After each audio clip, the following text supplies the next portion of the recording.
Nah, you good. Even when we're late, we're early. That's true. All right. So today's Friday. We gotta get out there, or we gotta start dialing. People Let's need our do it. help.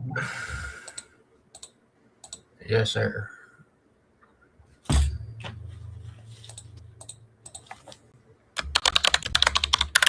Kind of crazy how people are losing their houses lately. Lately, Yeah, man. I think it's ramping up. A lot of people, with the economy, how things are going, groceries are expensive, gas is going up, just rent is going up, property yeah, taxes are going up. yeah. So that just means one thing. We got to call. Connecting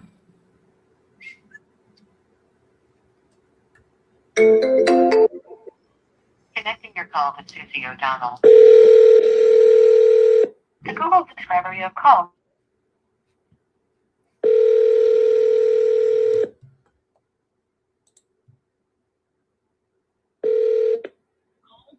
Hello. Hello. Hey, Sheila. Hi, This is. Hi. Hey. Hey. How So are you? good. How are you? I'm doing good. What's up? Hey. So I had my team look over the details of the property, and Yeah. we decided that for the price, I believe you're asking 400,000. Well, that's with the land across the street. If we just did the home and the business, and it's only 325 because the land across the street is 75. Okay. Because the issue that we're running into is it's a very niche property because of the fact that there's no mixed use commercial properties around yourself. Right. Yeah. And it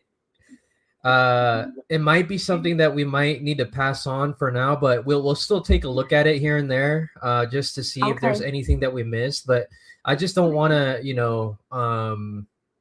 how do I say this? I don't want to I don't want to give you guys false hope or anything. And that's kind of why I was saying, like, you're free to sell what kind of offer did your team think that it was worth? Yeah, so for the house itself, we'd probably gonna be in the high 100s to low 200s. Yeah, because we have to, just because of how niche it is, and just so you understand that we do plan on wholesaling properties, which means we're not going to be the end buyers ourselves. We're gonna be selling the contract to a flipper or a landlord or a developer. Right. So but you think that the price that your team and you would do is in the low 200s? That's minus the extra land across the street. That's just for the that's just for the house. You didn't want the land across the street, right? Yeah. Well, so are you still considering that, or are you just going to pass? We're gonna pass for now, but we'll still take a look at it. If we're serious about it, then I'll give you a call back. But I wouldn't hold your breath for us.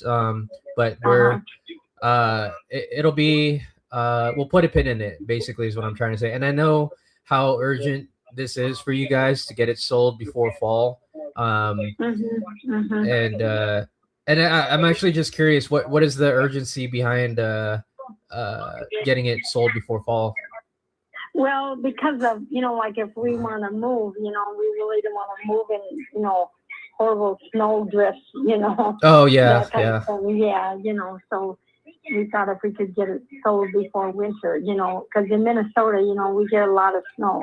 Yeah, absolutely. Yeah, that's one of the reasons why we thought that, that moving it, before winter, so that we're not sitting in here with snowbanks and then have to move through that. You know what I mean? Right.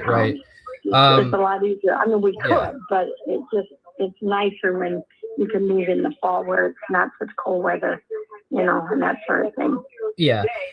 Sheila, I mean, we'll still take a look at it, but the photos that you shared with the tax records, it was a little bit it was a little bit blurry on the paper. I just couldn't see Okay. the address of the I just need the addresses of the two lots across the street from you.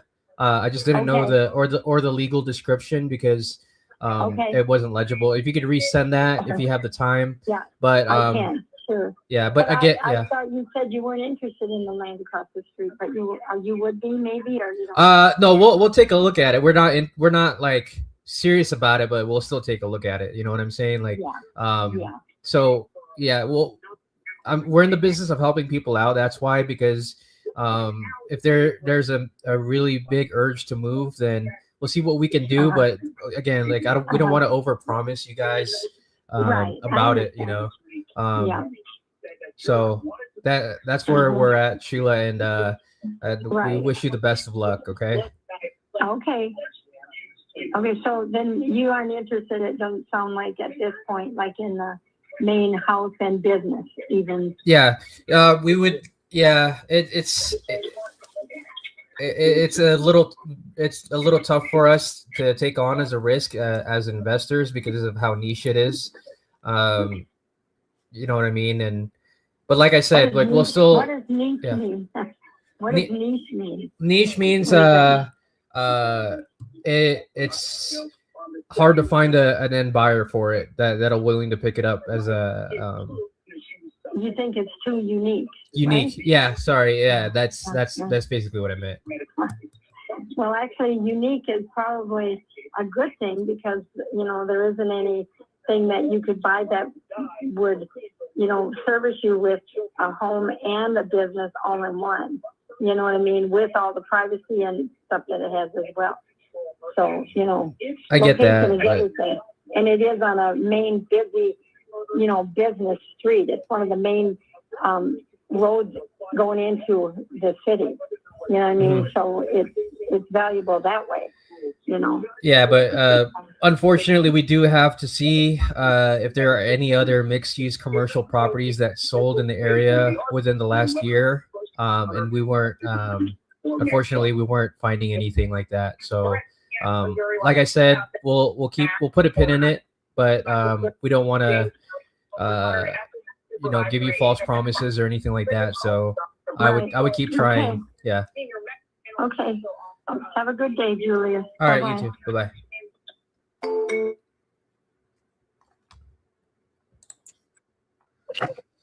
Oh, nice, man. Can I say they sounded like you had a hard time saying no to her? I did. Yeah. Just it's my nice guy personality coming out there. Yeah, I just can't. It's too risky for me. Like it's just no mixed use commercials around the area, and I don't want to just take it down for cheap just because and I. Yeah, like Say the again? part where she was asking, like, what's niche? You were getting there, and then I thought you were gonna say, like, oh, it's just gonna be so much harder to find a buyer because it's so niche down. We have to narrow down the buyers for that specific property, and it's, we're trying to throw a net so we can get as many eyes in it, but it's just we have to narrow down the type of buyer that is going to be interested in purchasing. Yeah, that's what I should have said was niche buyer. It had to be a very niche buyer, and that is really specific and hard to find. Yeah. That's what I should have said. Yeah. Thank you for that. That was I should have explained that better. You're good. But yeah, I mean, I have trouble saying no, especially to ladies, like older ladies. I know. Yeah, it's like you're. Yeah, because she was like Yeah, she was I chasing. guess she was me. motivated, but like the numbers just don't. Just because of how like I didn't dig too much like into it, you know, and Mhm. then I don't know if I should be spending a lot of effort into this one because I really don't see how I can make money on it, you know. No, I got you. Yeah, I mean, like It's just tough. that's what we can do. If it's something we can't see it ourselves, then why put too much energy on it when we can just call the next buyer? I mean, the next seller. Mm.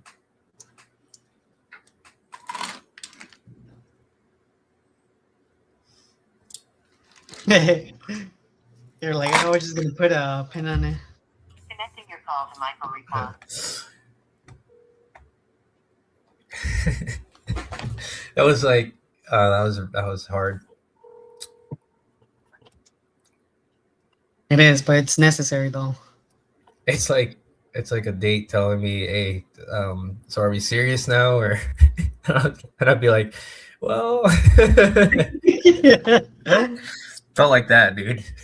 Yeah, very close to it. I guess I I'm. like you, but I was trying to put her in the friend zone. The message is sent any messages at the Yeah, friend zoned. Damn, bro. That's probably the first time I ever friend zoned a seller. Dang. See how she likes it.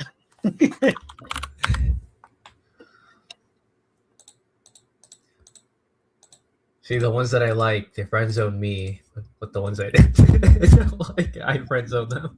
Yeah, it's a triangle. That's the way the life works. Yeah.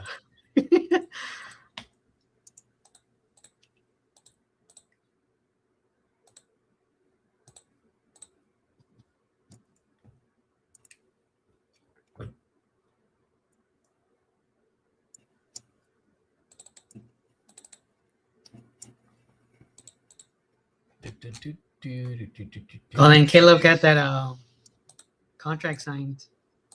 Freaking Nice. awesome. Yeah, I saw that. I waiting for mine to get signed. Well, speaking of Caleb, I gotta make a payment later on today. You know what? I'm gonna put a Oh yeah. I'm gonna put a that reminds reminder me. because we talked about it yesterday, and I was like, okay, cool. And then during the day, I was like, what was I supposed to do? Fuck, I don't remember. I'll I'm pay gonna him put a right now. reminder right I'll pay you right now, Caleb. Too cool. There you go.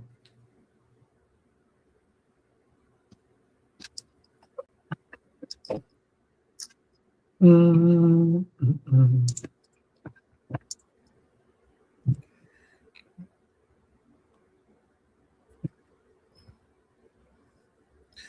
62.50. Connecting your call to Robert R.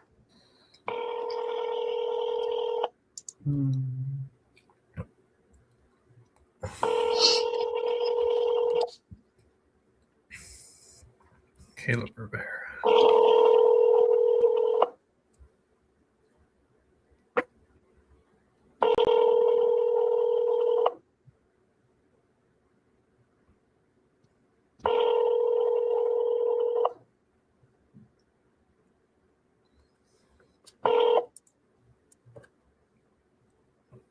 Please leave your message for Robert.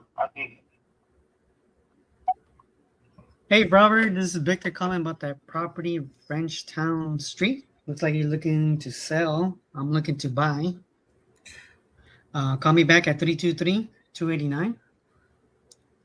21.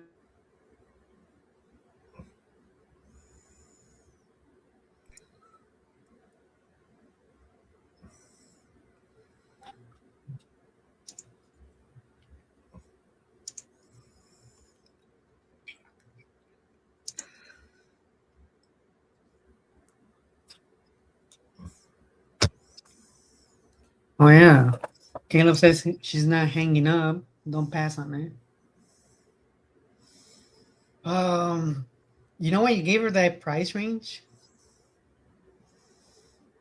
What? Julius. When you gave her the price range of 90 to or high 100s, low 200s, Yeah, there was a that was. point where she was chasing you, and I felt like you should have asked, like, is that something you can entertain? I'm not. Yeah, I want to know. But you were like, Yeah, but nah. she wants to We're gonna sell it with a. She wants to sell it with the two lots at the across the street, though. uh-huh. I mean that's just for the house itself. I still don't know the two lots across the street.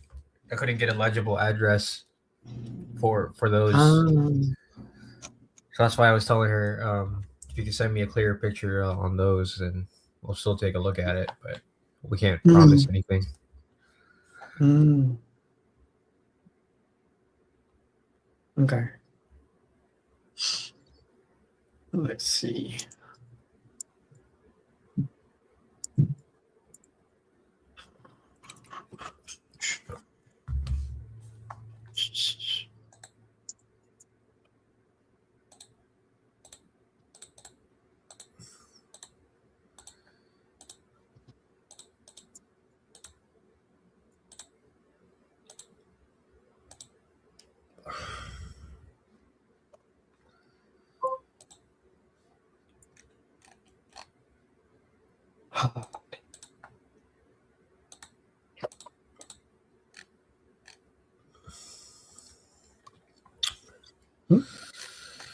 Uh,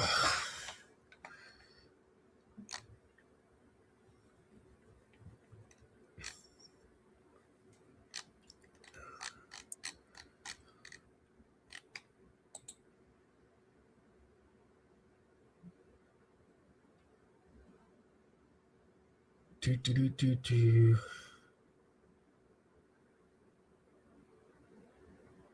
Do, do, do, do, do. Where's one lady I called?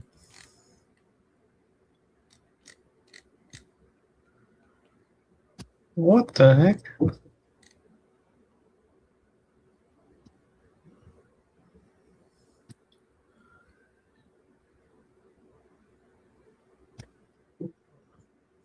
Tanya. Was it Tanya? Was that Zell? Yeah. No, this was Cash? Venmo. Oh, Venmo. Okay, okay.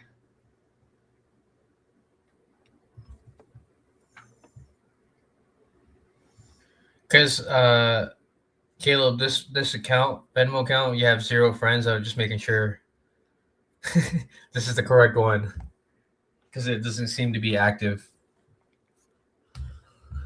or seems like a new account. Just want to make sure I'm paying the right person. I know. I don't like giving away money.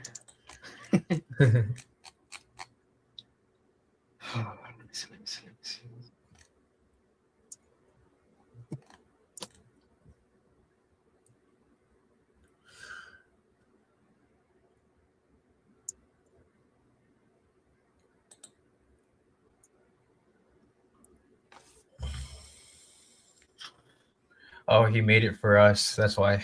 Okay, I'm gonna try sending the payment. See if you get it. I'll pay $1. See if it goes through. Yeah, I think that's what usually happens.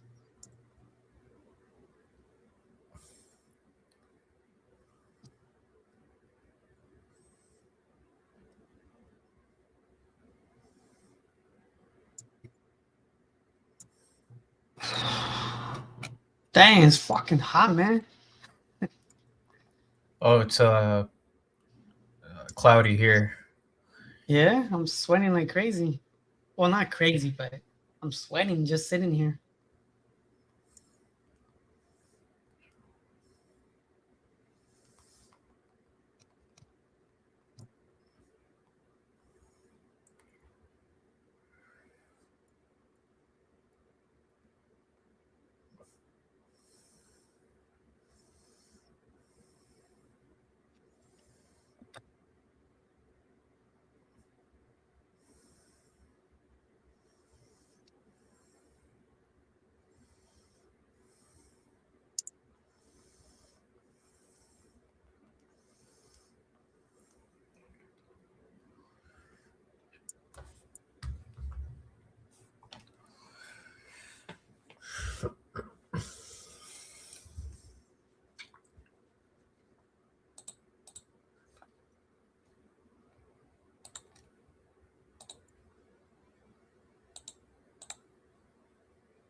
All right. Let's get to it again. Connecting your call to Robert Arguello.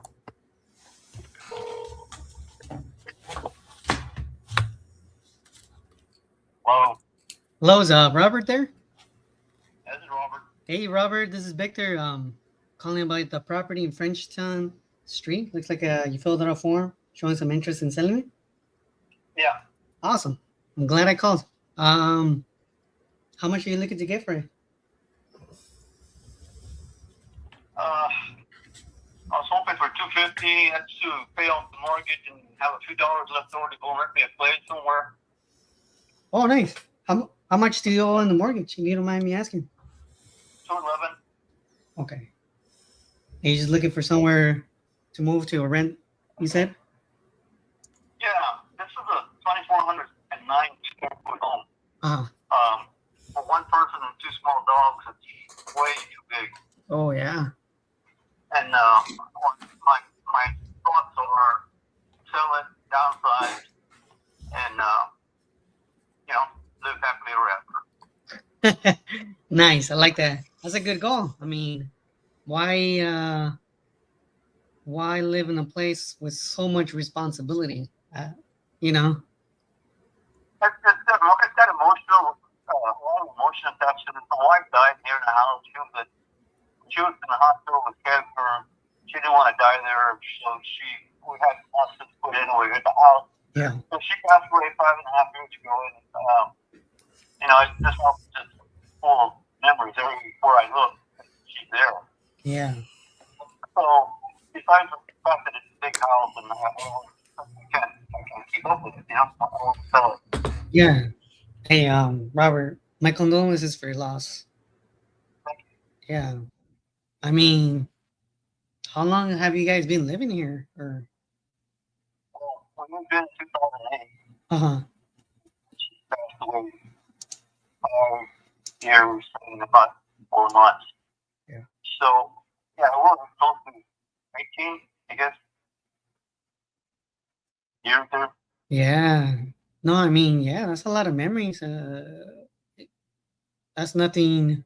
Most people don't even live that long in the house. They move every 3 years, 3 to 5 years. Yeah. Well, we were happy here in a nice place. This was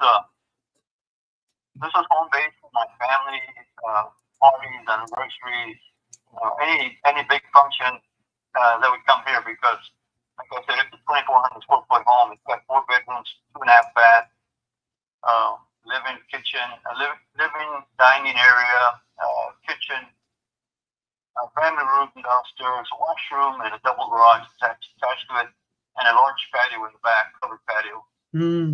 Okay. I mean, in the past 18 years, have you done any updates to the property? We got vinyl siding. It's got a new roof about 3 years ago. It's got solar panels that are paid off. The master bathroom was remodeled from a tub to a walk-in shower. And the kitchen has the cabinets updated, new cabinets, and granite tabletop or granite tops in the kitchen. Yeah. So we did that. Nice. You've done some work in the house. This is awesome. I mean, just curious, Robert, like the 250, where's that number coming from? 211 to pay off the mortgage, and then the rest of the money to buy me a place I can rent and get set up. Okay. Okay. And the only reason I'm asking is just that what I do, I just want to make sure I can find similar houses that sold recently this past year. And I think the 250, 260 range is what it could be sold for on the market. Have you thought about listing it with a realtor? No. The easiest way with that, the realtor come in and appointments and that kind of stuff. Just sell it and get out. Okay. So you don't want to go through the showings and inspections and all that stuff? No. I'd like to look for one of those people that advertise, take what you want and leave what you don't want. We'll take care of the rest. Right. Yeah, definitely. I mean, Yeah, waiting to hear from one of the people that internet that we'll buy a house as is, take what you want, leave what you don't want. We'll take care of everything. We'll take care of closing costs, all that, everything. They take care of everything. Yeah. I just take what I need and be done with it. Okay. I mean, we are that company. It just, just to be transparent, I am an investor. We are looking for a deal, and that just typically means we have to keep the lights on. So it doesn't mean we have to make a killing or, crazy numbers, but it has to make sense for both of us. You as the seller and us as the buyer. In order for it to be an investment, there has to be enough meat in the bone. Does that make sense? Sure. Yeah. So let's say if this thing can sell for 260, and this is just the numbers that I'm looking around the area of what it could be selling for. Like, let's say we fix it up a little bit more, just so the new family comes in, they move in, and it's like a 2026 standards new feel. You know what I mean? Since it's a big house, it's 2,400 square feet. The low rehab tends to be just a little bit higher, like around $25,000 to $36,000 around there. I don't know if it will need that much, but just based on the square footage, like let's say we were to replace the cabinets, update it a little bit, floorings or something like that. You say you have a 3-year-old roof, right? And vinyl sidings and some solar panels. Vinyl and brick siding, the outside, and solar panels. Yeah. Anything you don't tear the carpet on. What was that new stuff that would like vinyl? That's what. If I had the money, I would tear all this carpet out. This is gosh, man, 10 years, 15 years of carpet. Yeah. Yeah, that has to go. I bet. The newer houses don't have much carpet, Yeah, true. The old houses, that was it. Carpet was in.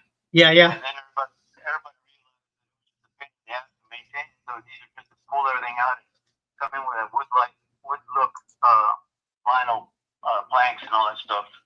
Yeah. Which I wish I could do. If I had the money, I'd do that. Definitely. But I don't want to put money into it. If I can get rid of it, sell it, and find a little 1,500 square foot home or something like that, and with a big lot for the dogs to run around in. Yeah, I know. I remember when we used to visit, just like to visit the houses on Sundays. They used to have the carpets, like the 1-inch thick carpets, but they were so soft when you take off your shoes. Nowadays you don't see them at all because, like you said, it's just too much maintenance. They cost too much. You have to replace them every 2 years, so it doesn't work out for an investment. Until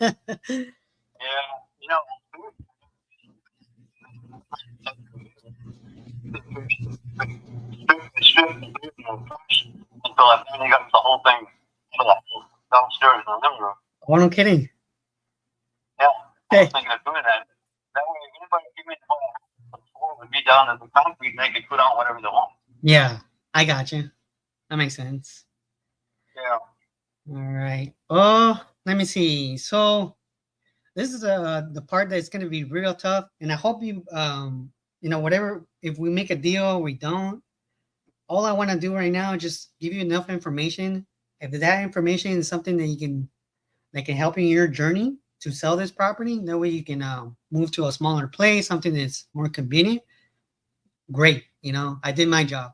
But I just gotta look at it also as an investment. Just so I can put food on the table, keep the lights on. In order for this to work, and this is just speaking from like an investor eyes, in order for it to work, we're gonna come in the mid hundreds, and I can tell you the numbers if you'll like. And I know that's not going to work out for you because it's going to be under the 211,000 that you owe. Well, then we'll just part as friends. What was that? We'll just go ahead and part as friends. Thank you. Thanks for the information. Yeah, you bet. And listen, Robert, if by any chance you can go with a real estate agent, if it works out, go with somebody that's not gonna bullshit you around and give you like a high number. Oh, we can sell this for like 290 or 300,000. What I'm seeing, like the 260, 270 will work for you. And then whatever they sell it for and they get the commission, you know, just letting you know, like real estate agent is gonna come in and they're gonna want to park that thing with a price tag on it. Does that make sense? Yeah. Get somebody that's more like, hey, listen, I want to sell this. Don't get me something that's not gonna make any sense. You know, I don't want to park this forever. Okay. Well, thanks for the help, man. Yeah, not a problem, Robert. Have a great day. Okay. Bye.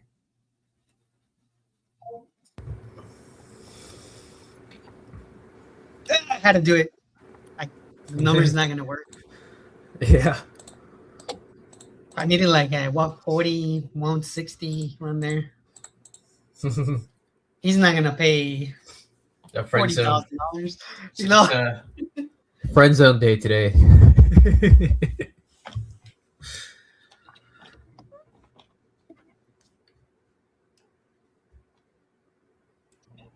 It's tough, man. Yeah, You wanted to help him out. it is.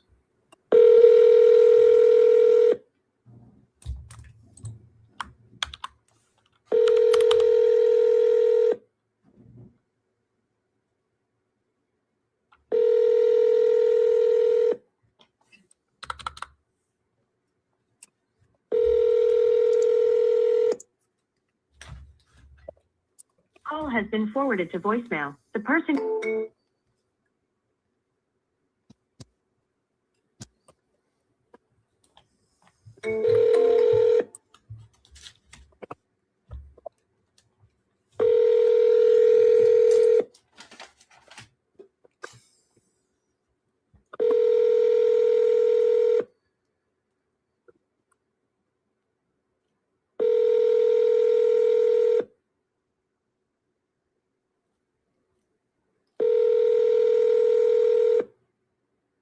Call has been forwarded to voicemail. The person you're trying to reach is not available. At the tone, please record your message. When you have finished recording, you may hang up.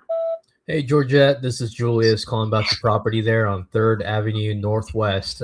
Looked like you had entered this on my website a while back saying you're needing to sell that property. Give me a call back at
What's up, guys?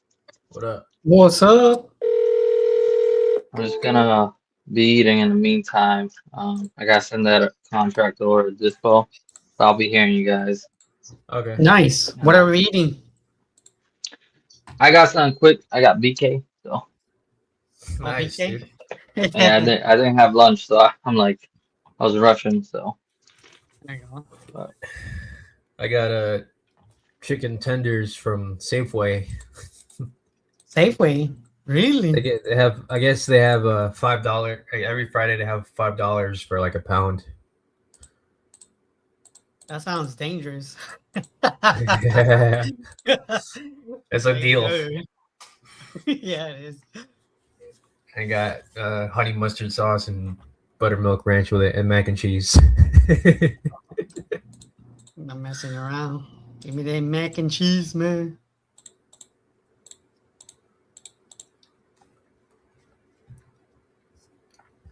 BK, have it your way.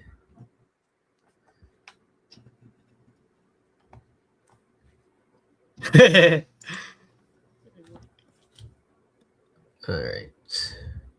Illinois.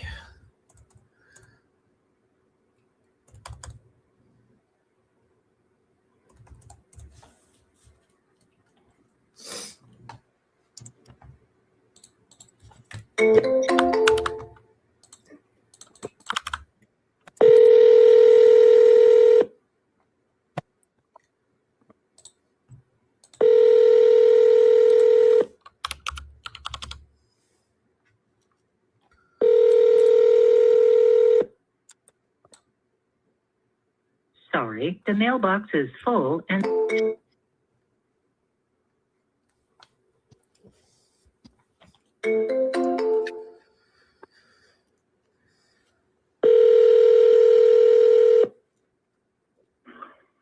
Hello.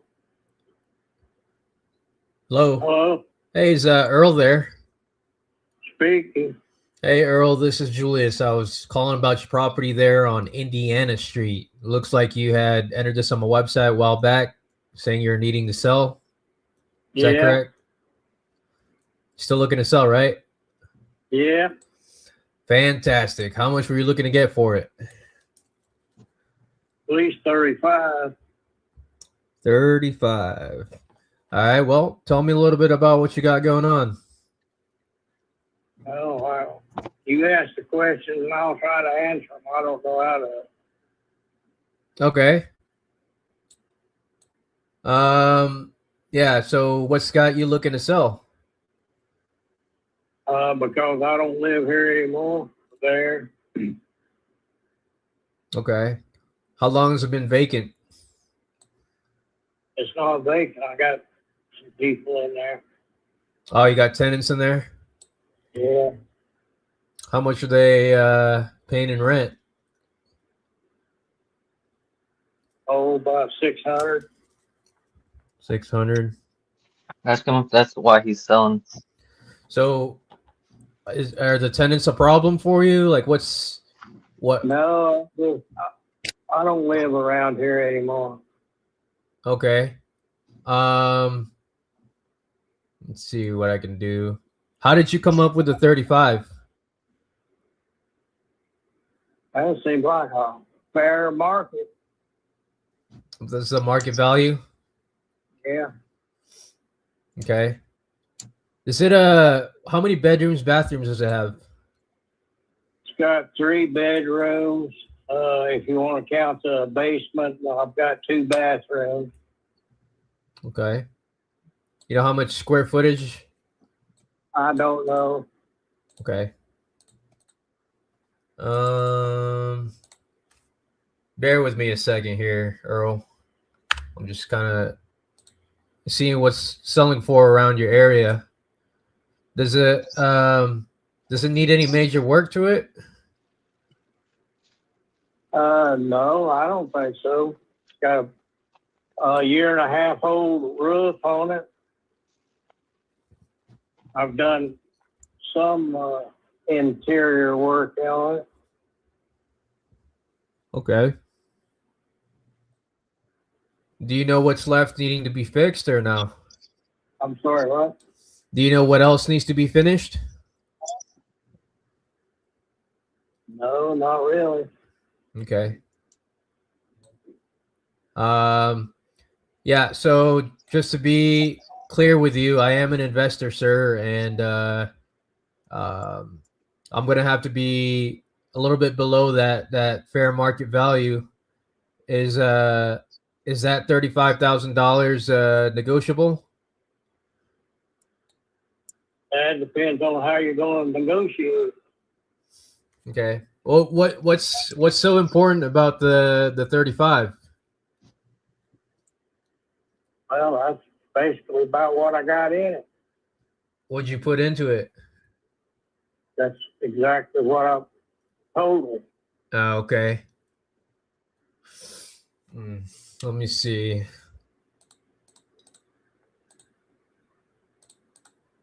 How much do you think I could sell it for in the market once I make some finishing touches to it, like update everything? How much do you think it'd sell for? I have no idea. I'm not an investor. Okay, that's fair enough. Let me see here. Be straightforward with him and be like, so from my understanding, like you have tenants in there, you're probably making money on this. Why sell now? So Earl, I'm actually curious. You have tenants in there. They're paying you $600. I mean, what's got you looking to sell it now? Because I don't live here. I live in Tennessee. Right, but you're getting cash flow. You don't like the cash flow? Cash flow's all right. Yeah, but I guess I'm having trouble understanding, just because you live in Tennessee, why is this an important thing for you to sell? But I don't know, and I don't really give a shit. I'm not going to ask him or answer any more questions. Okay. Okay, let me see what I can do.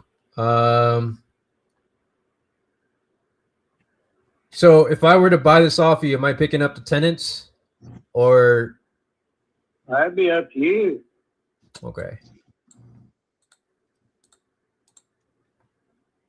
Hey, Earl, let me do some more homework on this, because there's things that I'm not seeing here. Can I call you back in like an hour?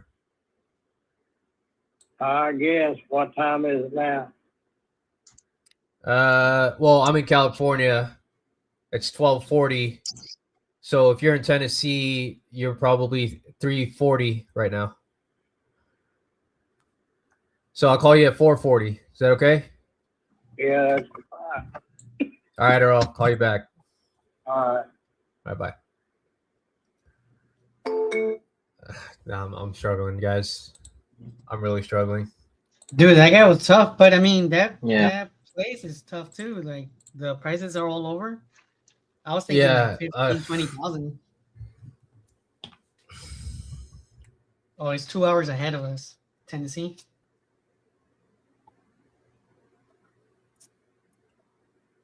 Oh, 2, not 3. Yeah, I was thinking it was 3, but 2 hours ahead of us. He's just being a old timer head, just being, trying to be straightforward. So, one of two things: you can either match his energy, right, of being like, oh well, I'm just looking to sell this. All right, well, I'm looking to buy it. So, like, you gotta either play with me, or we just go our separate ways, right? And that's why, like, when he said 35 and didn't want to like give anything else, you gotta be like, hey, if I'm stroking you a check for 35,000, I need to know more about what's going on. Either that, or he can just go on market and list it with the realtor and then find out like what the real value is, right? Mm-hmm. So yeah, what do you know of like what could be like pain points for him selling this property? Yeah, I tried to dig deeper. If you guys saw that, like, no, I know, but like what's the pain point right now? Like what type of landlord is he? He's like a top. I guess he seems like he's tired of it. Like, but again, I don't know why he's tired of it. Like, He lives in Tennessee. He doesn't. Yeah, he doesn't live there. So okay, yeah, he doesn't. Yeah. Is it becoming a headache for him because it's out of state, or is it just because he's already done with it? And it could be both. So I was eating there, so I would have helped you out a little bit more, but I want to you're good, brother. sandwich. I just it was I just know you froze. It's all right. hard to comp. I saw too. it. It was hard to comp. It happens. Like, are you? But yeah, nah, people like that either you want a conversation with them to go a certain way, or you just kind of cut it short. Because that's what he was doing to you. So you just got to mirror that. Like if he's being cut and dried straight to a point, then so that's why when I thought you were like you got to also prepare a little bit better when you're saying that you're gonna be a little bit lower, especially if you haven't dug deep into the pain and motivation. So like instead of being like you want 35,000, I'm gonna have to be lower. You kind of gotta set it up where it's like, okay, help me understand of why it has to be 35, right? He's not giving you anything. That's why I like what Caesar does of like, hey, if I'm showing you a check for X amount, I need to know what I'm buying. Like we go to a grocery store, we buy avocados for like $2, and we're still checking it, making sure we're buying right. So same thing with homes, especially with homes. So you're telling me to stroke you a check for 35,000. You got tenants in there. Like, what am I doing?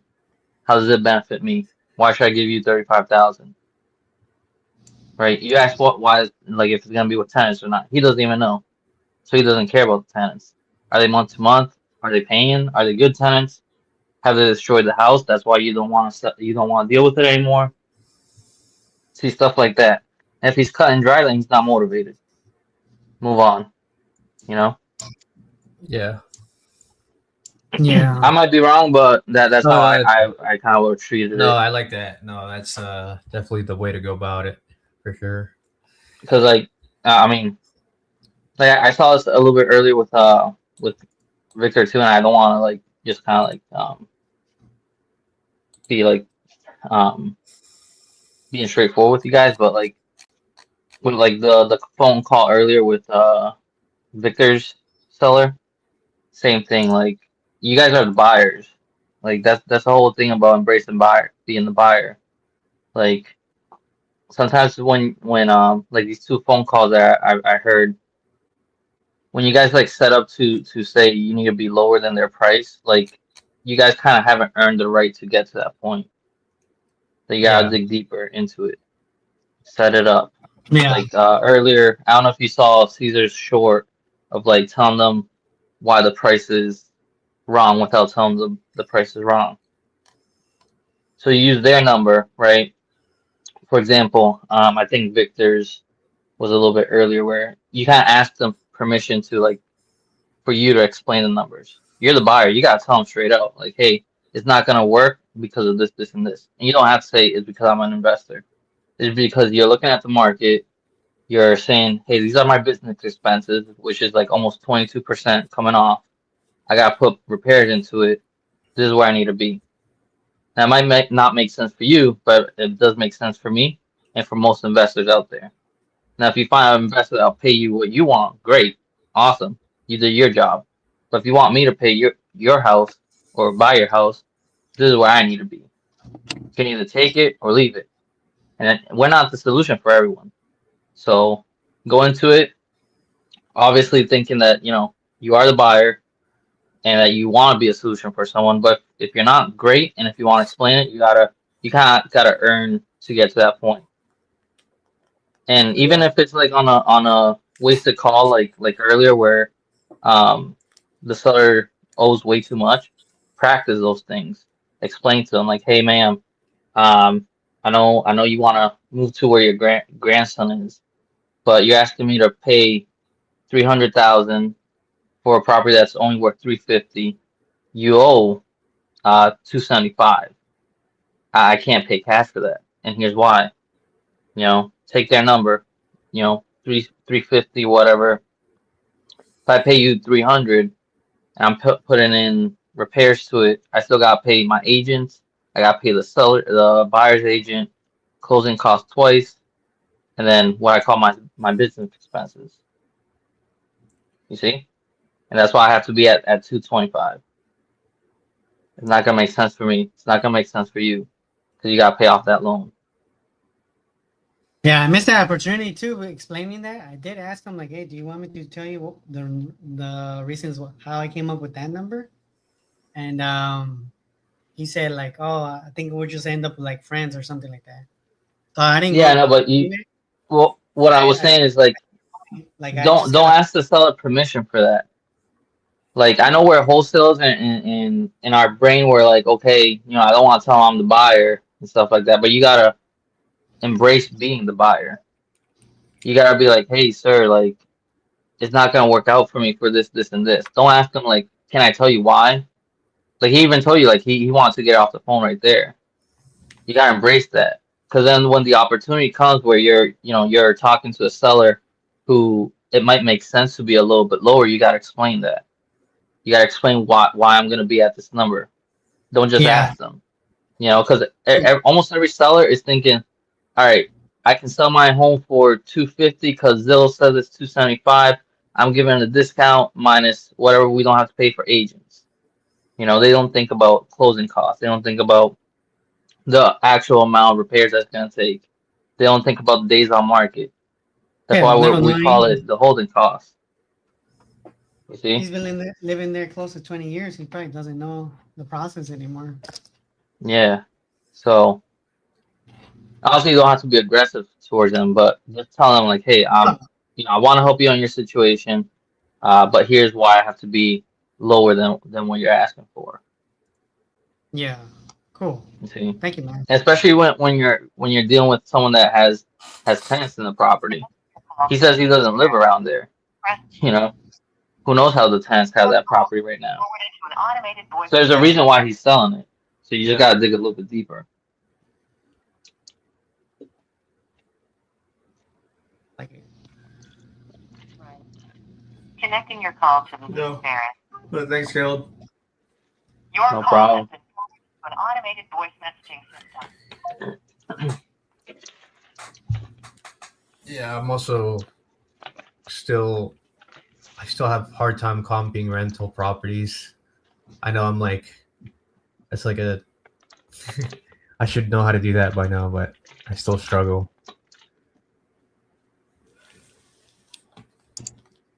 rental properties? What do you mean?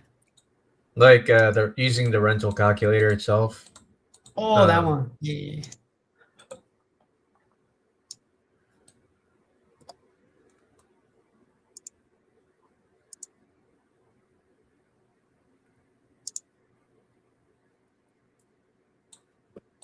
Yeah. The rental part is like, no. The ARV could be like less than the one to purchase. I don't know how to It explain seems it. like the 35,000 is the fair market value. That's the CMB. Connecting your Yeah. call to Michael Kempkewix. Press It's not gonna work out.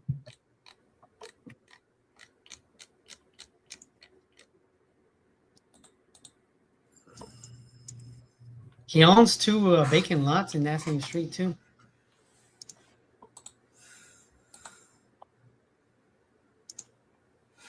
Two vacant lots. Yeah. A prop stream. Yeah, that same street too. Like you'll see the beat up houses are next to it.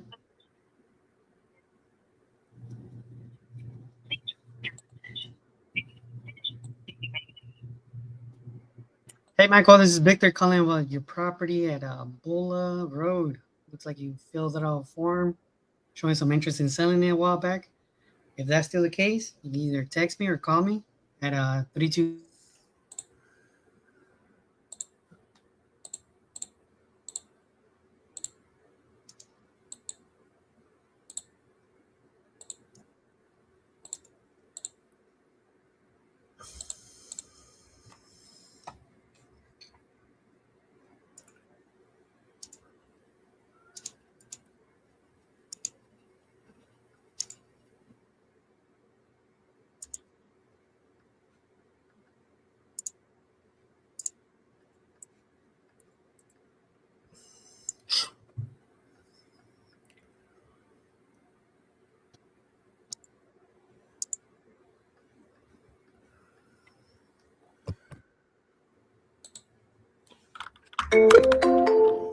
Connecting your call to Miguel Ortiz. Please leave your message for 5.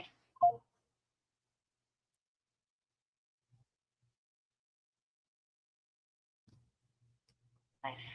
Connecting your. Please leave your message for 5. No.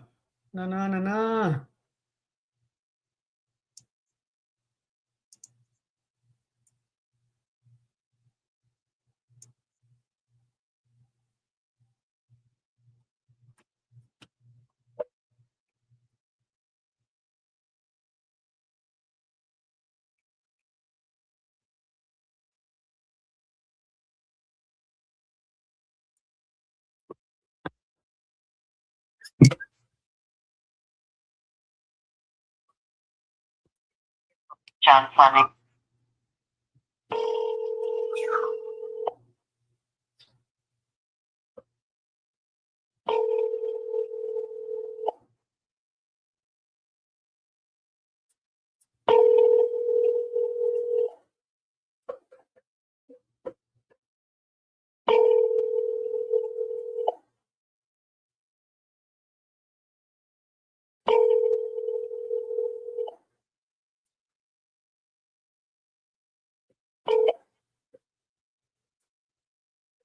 Please leave your message for 8168. Mary, this is Julius. I was calling about your property there on Kayla Street. Looks like you had entered this on my website a while back saying you're needing to sell that property. Is that correct?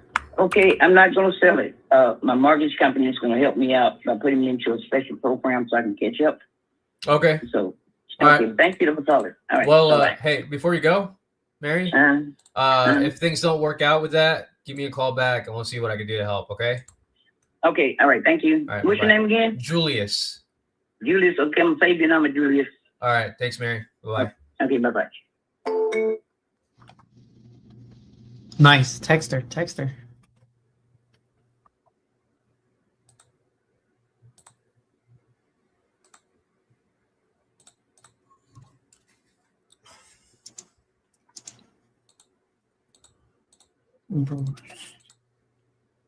Hey, if you guys have a chance to check out Caesar and Nick, the Flip King, on iSpeed to Lead, the first call that Caesar got, dude, freaking awesome. Oh, really? Yeah, What was that? it was just iSpeed. fire. Like, you gotta listen to it. It's like the first 5 minutes, you'll hear Caesar get a seller that's very aggressive. But when was it? I think it was yesterday because it was already edited and everything. I'm not sure when they made that live calls, but it was posted yesterday on iSpeed to Lead. Okay. Yeah, Yeah, I'll I was check it like, out. No, dude, it was funny because I typed in iSpeed to Lead on YouTube, and the first video that popped up was of Monty. Monty. No kidding. Yeah, it says speed to lead tutorial, how I use it. Hey.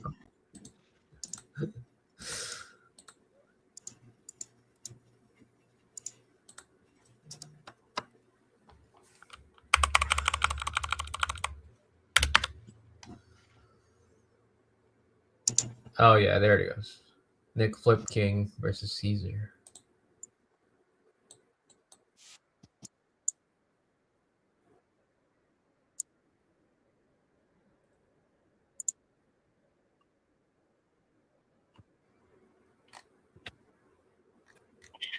Connecting your call to Bruce Salika.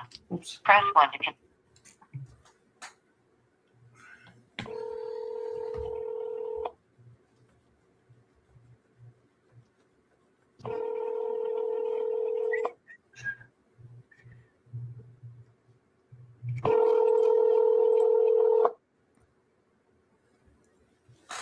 Your call has been forwarded to voicemail. The person you're trying to reach is not available. At the tone, please record your message. When you have finished recording, you may hang up.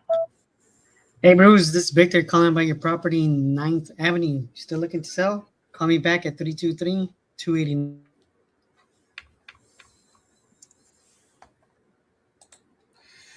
I feel sluggish for some reason.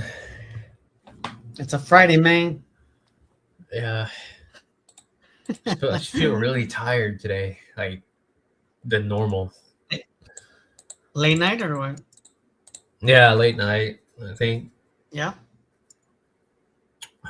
Yeah. Just could not sleep. I passed it down to you. Remember how the first week I was like, Shit. I was sleepy. Hopefully, I don't pass it to Caleb. Please don't. Yeah.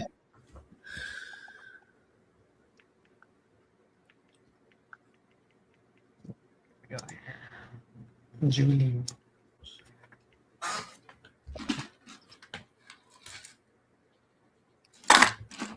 Connecting your call to Julie. Oh yeah, I'm gonna get a coffee. Be right back. From it. Hi, I'm sorry I can't take your call. Please leave me in there.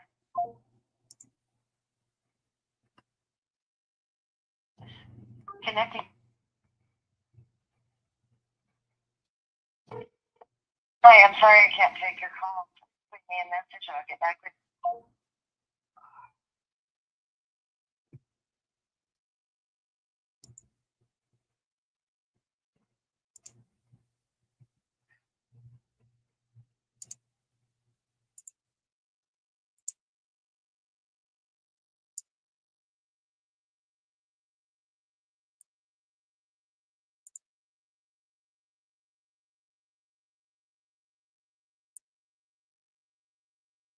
What?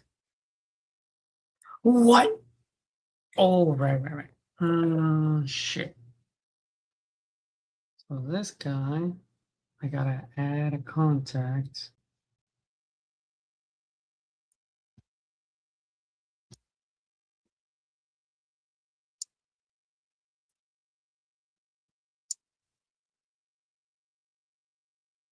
John.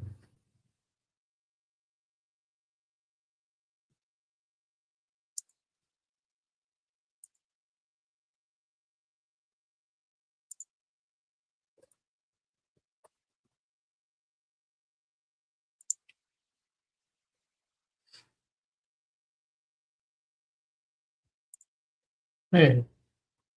Okay.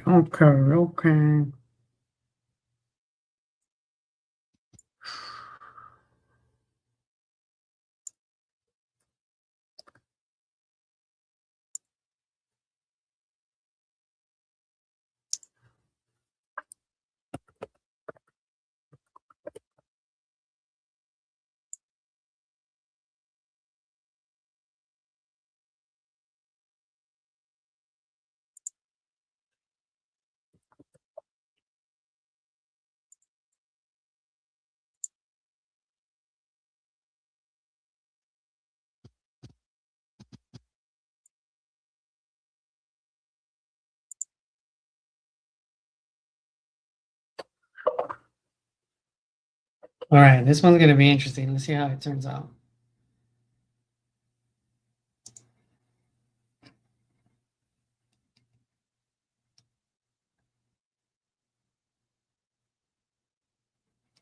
Nice. Connecting your call to John Leon. Press.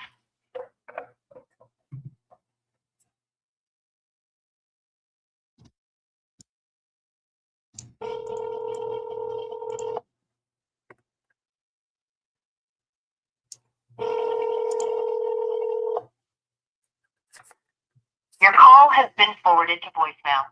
The person you're trying to reach is not available. All right. At the tone, please record your message. When you have finished recording, you may hang up. Hey, John, it's Victor. I'm calling about that property in South Portland Street over there in Washington. When you have a chance, call me back. My number is gonna be 323.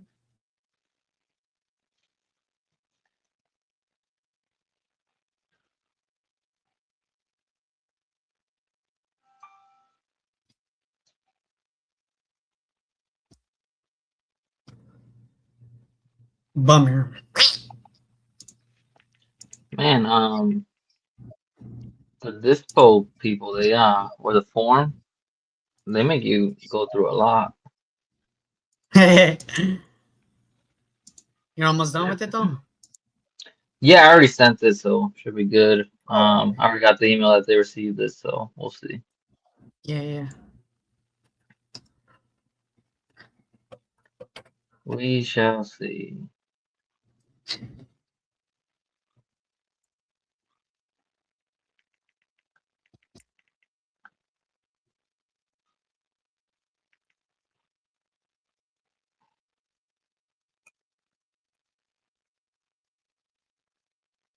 All right.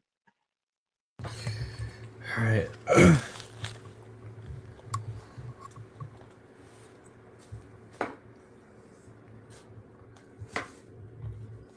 Let's get a wholesale deal before Grand Theft Auto 6. Honestly, that's funny. Those contracts you sent out, Julius, have you gotten in contact with them or?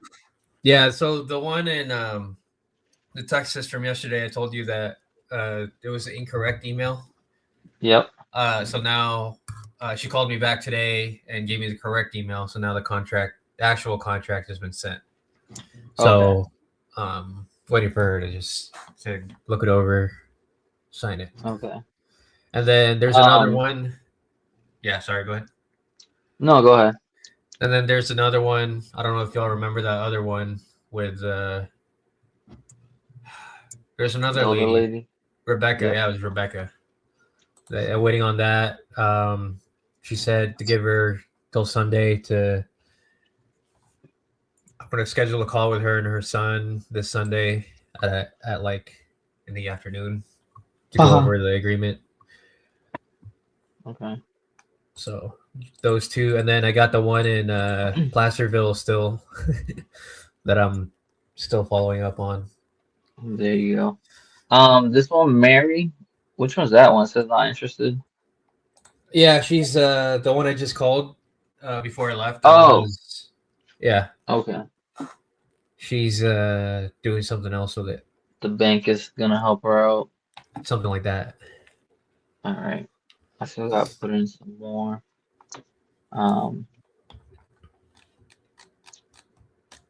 yeah.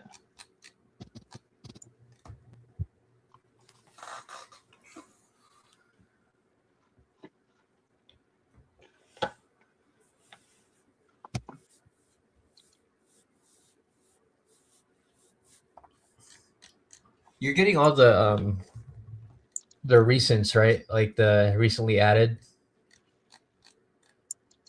Yeah. So like I'm very obsessed with like just getting leads in and then just putting them on. Okay. 'Cause I was gonna since I was driving I couldn't, but I was gonna tell you guys like if you go to where the leads are on LeadZolo that we've claimed already, I was gonna tell you if you guys want to work those in the meantime too. I just added in like two other ones. Oh, you're good. No, we Yeah. have any? There's so many we haven't called yet. I know if you want to work those ones too, because those are like probably almost like 2 weeks old. Probably find something in there that's pretty good. Yeah. Like that Catrice one. No, Catrice, I sent that's the one I sent the contract to. Yeah, I know that's what I'm saying. Yeah. That one was like the older ones. So.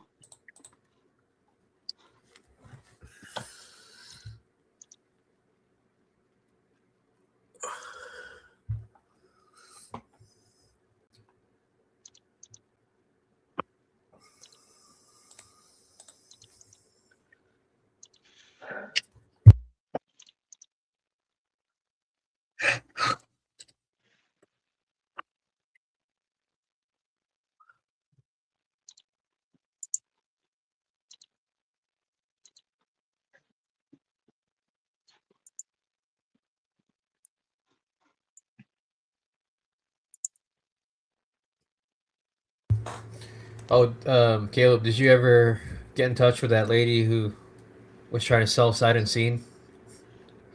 Oh, Deb. Yeah. Nah. I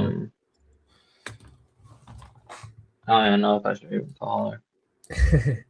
Felt like you're getting close, but I probably was, but I think I tried calling her yesterday. Was it yesterday or the day before? No, I think I tried calling her the same day and she didn't answer.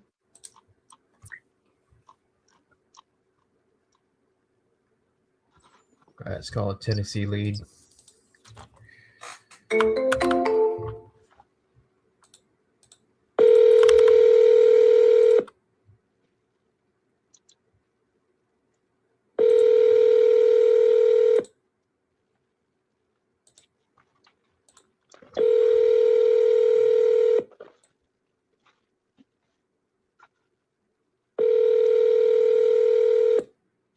I'm sorry, you can't leave a message because the person you called has a voicemail. Oh, there was actually a seller here that actually replied back to I'm me. sorry, you can't leave a message. Oh, Misty. Where's Misty? Fuck, my back.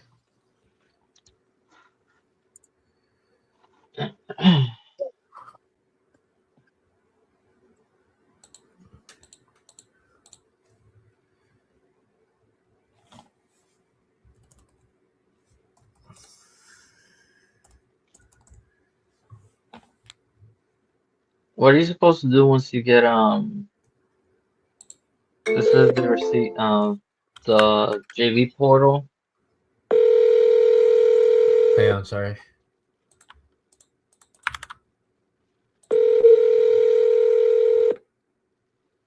Hi, sorry I missed your call. Please leave your name and number. Say again. The JV portal. Yeah, like once they send you the email confirming that they received it, do you like answer back like saying like all the information is No. correct or No. They're gonna get back to you on it. okay.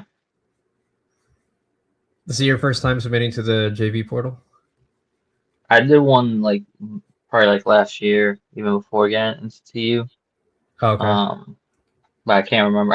I remember Danny Herman called me afterwards. So Yeah, I think back then it wasn't a round robin. okay. It wasn't like 6 dispo teams reviewing it. I think it was just Titanium doing it. Yeah. But yeah, it's a good thing because then you have all 6 of them looking at it. Yeah.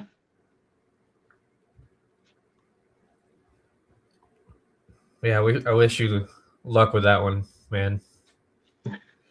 I just want to get closed. Like even if they come back to me like, hey, we can split like $1,000, I'll be like, that's fine. Yeah. Yeah. I really want to just help the guy out. So we'll see. That's what it's all about. Hi. Hello. Hello. Hi, Misty. Yes. Hey, Misty, it's Caleb. You texted me back a little bit earlier about selling that property there on East Buena Vista. Yes. Okay, awesome. So, just out of curiosity, how much are you looking to get for that property? We're asking 45,000. 45,000. Okay, Yes. awesome. We bought it in 2017 we bought it to redo, but we lived there as we was going to do things. And then a situation occurred where we had to stop doing things and then we had to relocate. So instead of fixing it up and selling it, we're just going to sell it. Okay, so you're not looking to make any more repairs to it? Yeah. Okay, understandable. And just out of curiosity, I mean, like, how long ago did you guys move out of it? It's been empty since April. Okay. Empty since We still have our belongings and stuff in it, but we moved out of the house in April. Okay. So, just out of curiosity, have you been trying to sell it since April, or just recently did you guys make the decision to sell? We've talked about it. What we was gonna do,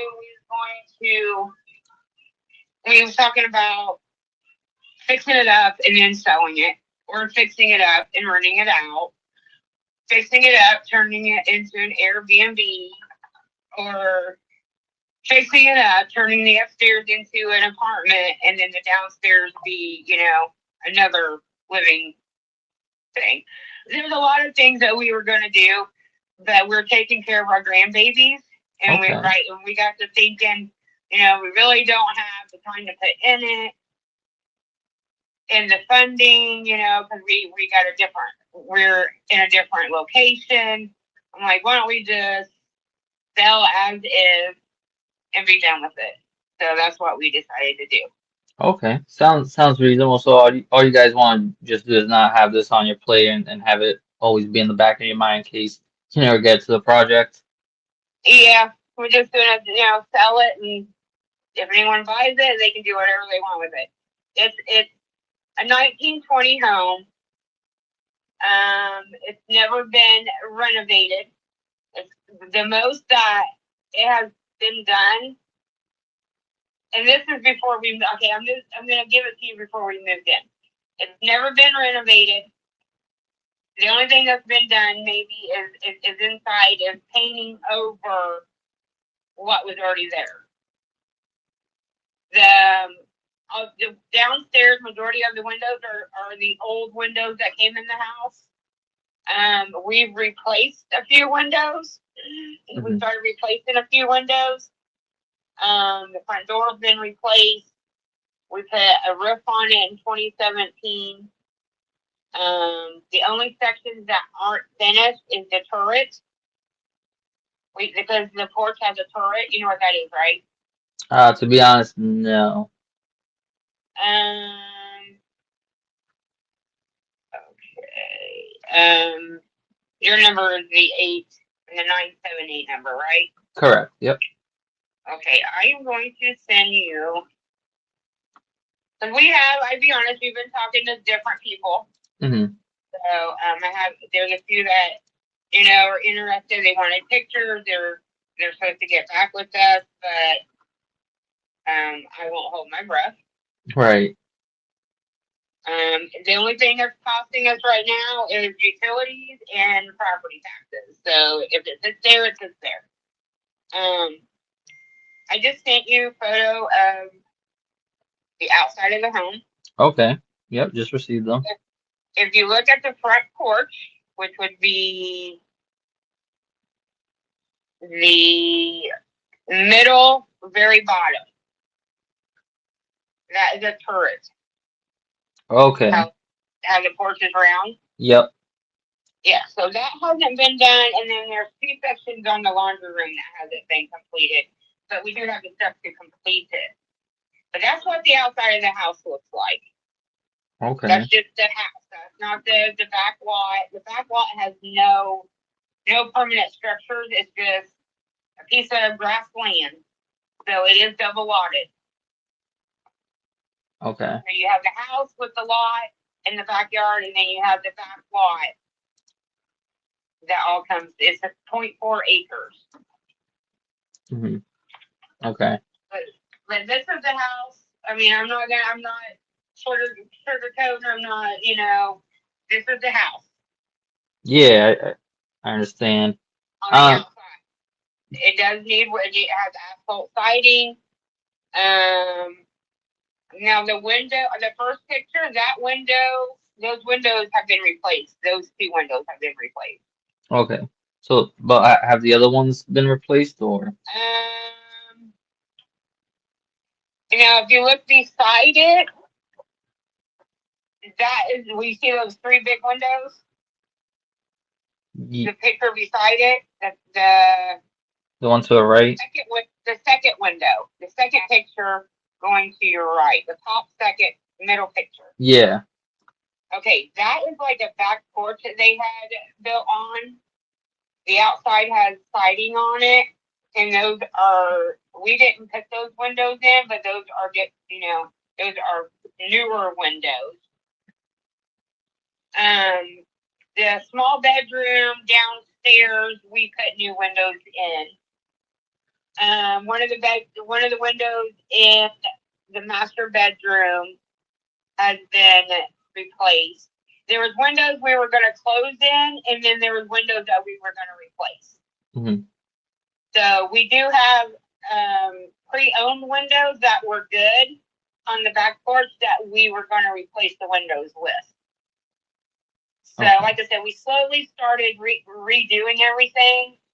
The only room that has actually completely been renovated, like all the way down to studs, is the small bedroom. It has new insulation, drywall, wiring, flooring, ceiling.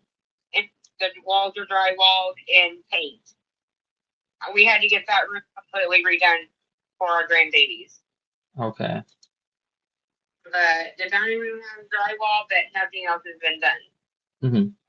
It's a house that we were going to redo, but we lived there while doing it. But then the grandbabies came. We had to stop redoing it, and then we relocated. All right. Well, hey, congratulations with having grandbabies and want to be part of their life. So that's pretty good. Yeah, we're actually getting ready to adopt our grandbabies. So Oh, okay. yeah. Well, I mean, being a parent never ends, right? Mm-mm. So. You're right, it doesn't. So, with that being said, the 19th and 1920s never been renovated. So, I'm pretty sure you guess why we had to move out of there. The asbestos and everything.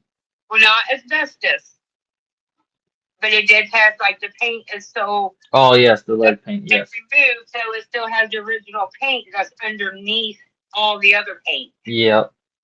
So, I mean, we didn't have to replace everything because some of it looks brand new. It still has all the old trim, and as long as it wasn't flaking, we were good. But we just decided to go ahead and just relocate and just sell the house. Okay. So the only thing that needs to be removed on the inside with lead actually is the trim and the doors. Mm-hmm. The outside, the wood trim around the windows and stuff like that has to be removed. I mean, it all tested positive for lead because it has old, never been renovated. Right. So we didn't know any of that until we had it tested when we got our grandbabies. Okay. We didn't even, the lead I didn't even know anything about lead until we had it tested and it came back positive. I'm like, what exactly is lead? Yeah. They explained it was very durable back in the day. Exactly. So some people say, oh, they want you to get rid of it so they can, because it blocks frequencies. They can't send frequencies to your home. Mm-hmm. And stuff like that. But I'm like, why would they use that kind of paint knowing it was dangerous? Well, it wasn't dangerous back then. Yeah, they probably didn't really realize it until, a couple of years later, so. Yeah. So, when people ask about it, I don't just come out and say lead because saying 1920s and never been renovated, that pretty much tells you it has all the original stuff. Right. But we didn't have kids when we bought it, so it wasn't and I didn't even really know a big deal about lead until we had it tested, and it came back. So we relocated, and I told my husband, I just want to get rid of it. I just want to sell it. 45,000 is what we're going to go with, because once it's redone and it sells, it's going to sell. Mm-hmm. So it's beautiful. And it's double lotted. It goes from the front street all the way to the back street. So, in the house that is right beside it, the house that we got two houses that just sold. It was a funeral home, but it's about the length of it. The property is the same as ours, and it went almost for 200,000. So once the house is redone and stuff, I think they could get about 170 to 180,000 out of it. So. Okay. We do have a contractor getting ready to come over and go through it just to see what it would cost us to redo if we had it redone, so we know about how much it would cost to redo it. Yeah, just to be curious and see what's going on. Okay. Yeah, because it's 45,000. You put about 50,000. You got 90,000. You sell it for 50,000, 60,000. You're still getting your money back plus more. Gotcha. We just don't have the time to do it. Yeah, I understand, especially if you're gonna be now taking care of your grandbabies.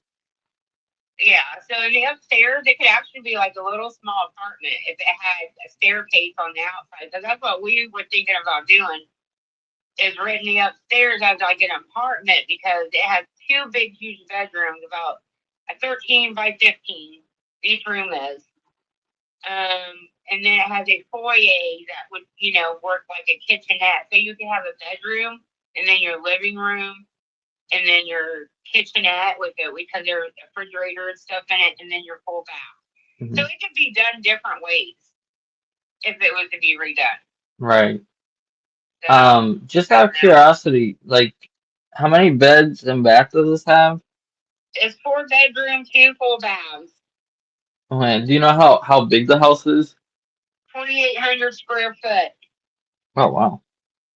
Yes, it does have a basement and it's concrete, but it's nothing that you would want to fix up and live in. Yeah, I understand. It does have a sub pump because it, when it rains, it gets down in there. So that's why I'm saying it's an unfinished concrete basement. I call it a dungeon. Oh really? Yeah, I won't go down there. Don't I blame won't go you. down there. My husband goes down there, but I won't. Understandable. Okay. Yeah, hardwood flooring all through the house. The kitchen the kitchen, we pulled the flooring up because it had like when you redo a floor, you put the wood down, then you put the flooring on top of that. Like what's it called? Like a laminate or something. Yeah. Well, they had that down, and it was all nasty and pilling up. So we just pulled it up, and what was underneath it was the original pea-ass green flooring. Mm-hmm. So that is in the kitchen. But the rest of that, the dining room had carpet, and the people before us pulled it up, and it ruined it underneath. So that floor we was gonna sand and redone, but we didn't get it done yet. So we just threw temporary pieces of linoleum down. The bedroom downstairs, the master bedroom, and the living room have beautiful hardwood flooring once it's sanded and stained. Okay. It's gorgeous. The small bedroom downstairs, we put flooring in, because that room's been completely redone. Probably will get redone again. I'm just letting you know it all has new stuff. Right. The walls are plaster, except for that bedroom, because we already tore the plaster out of it, put drywall up. Now, the dining room does have drywall, but it's over plaster. Mm-hmm. So the drywall is drywall, the dining room is drywall, but it's over the plaster. But everything else needs to be redone in it. The floors, the window needs to be replaced, the trim. It did have a door that led to the outside, but we closed that in. It had 1, 2, 3, 4, 5, 6 exterior doors to it. Because the master bedroom used to be a parlor. Mm-hmm. And it had its own door that goes into it. So that house actually has 6 doors that led to the outside. And it only has 1, 2, 3 that we used. The other ones we were going to close in. A huge laundry room in the very back. And then there's like a little walkway with a little pantry that goes to the basement. The kitchen is huge. It's like a dining room kitchen together. It's one big huge room. It's huge, and it would be very nice. It just needs a lot of work. Yeah. And we bought it to do that, and it was livable.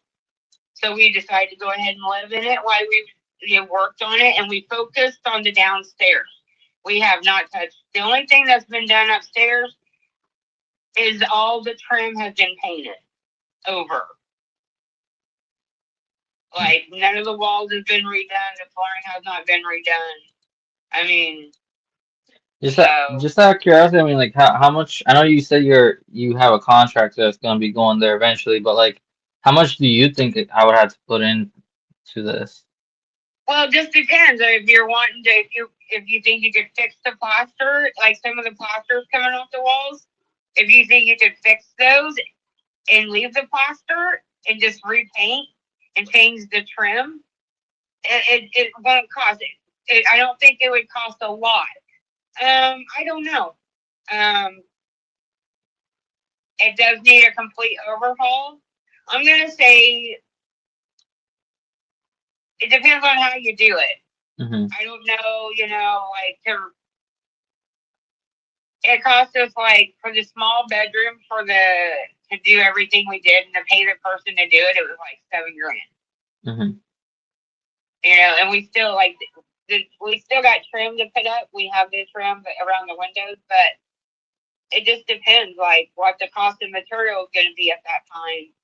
When we put our roof on, it cost a lot because we did it during COVID, and we had to have a new OSB put on there, and that was $50 a sheet. So our roof cost us a lot. It just depends on like the price of material, what it's going to cost to hire the people to do it. So I don't think it would cost more than $40,000-$50,000 to redo. 40 or 50. But in the way property is going right now, I mean, you redo the house and it's on double lot. From one street to the other, 4-bedroom, 2,800 square foot. That's a big house. Yeah, so that's actually my only concern. Well, I have a couple. My concern is that because it's 2,800 square feet, it might be a little bit more. Just because there's so much house to play with, basically. I don't disagree too much on that 40-50. I just always buffer a little bit more, especially since it's a bigger house than usual. Right. And as you know, like as soon as you take out a nail and try to rip down a wall, something else pops up. So I personally just like to buffer that a little bit, but so let me ask you this, like what does selling this house accomplish besides you wanted to just focus on your grandbabies? Why would it focus on selling it? Or what would it accomplish? Accomplish the selling it? Well, for us, it would be, the money would go towards the new property that we are getting and fix it, fix it up and stuff. And the other, I mean, I would love to see that house to be redone. Mm-hmm. It is a gorgeous. It has so much potential. I would love to see it redone. I've never when I lived there before, but I lived in a different place, like a different home. I always wanted to see what the inside of that house looked like, and I wish I would have, because it would have made me more at wanting to get it fixed up. Because when we got it, it was a mess, and I know it hadn't always been like that. So it's a gorgeous house. I think if it was fixed up, it would be a gorgeous home on a double lot. But I can't make it the way I'd want to make it. Right. So if someone wants to buy it and fix it up and do whatever, I would love to see what it looked like afterward. Right. Because they just took a big funeral home that's 2 houses down and turned it into a home. Mm.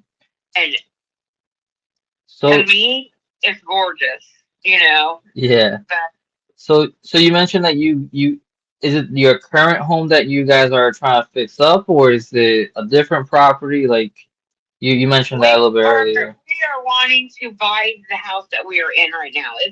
We're in the process of trying to buy this house. One of my daughter's friends own it, and he moved out, and we moved in, and we're in the process of trying to buy it. How much is it? Like, are you guys looking at, are you guys trying to buy it cash, or are you guys looking for a down payment for it? Oh, we can't buy it cash. No. Mm-hmm. The money that regardless if we sell that house now or not, we're gonna buy this one, hopefully. Okay. But the money that we get from that house we can do upgrades that we want to do, put our fence up that we want to put up, and stuff like that, and then put the rest, save the rest and put down towards the loan that we get, if that makes sense. Okay, so are you guys like buying it on like a seller finance, or you guys trying to get a loan from the bank? We're getting it through a mortgage company, yes. Okay, so are you looking to do like a 20% down payment, or Don't know yet. don't know yet? And like, how much is the house gonna be? They're asking about 90,000 for it.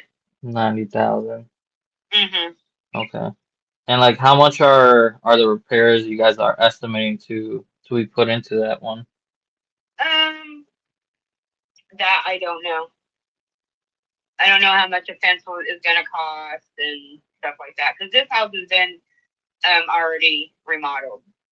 Okay, so you don't have to put like too much into it. It's just basically like what you guys want to do with it. Yeah, what we want to do with it. Yeah, it's not like you guys are going to like a home where you got to put in your own paint, do your own kitchen and bathroom. No. This house is already moved in. It was actually the reason why our stuff is still in the other house. We haven't got it in storage yet. This house is already came furnished. So, the only thing we had to bring over here actually was our clothes and stuff that we wanted to right now. So, when we sell, like, the stuff that's in the house now, we are going to put in the storage unit. So we're using our house right now as our storage.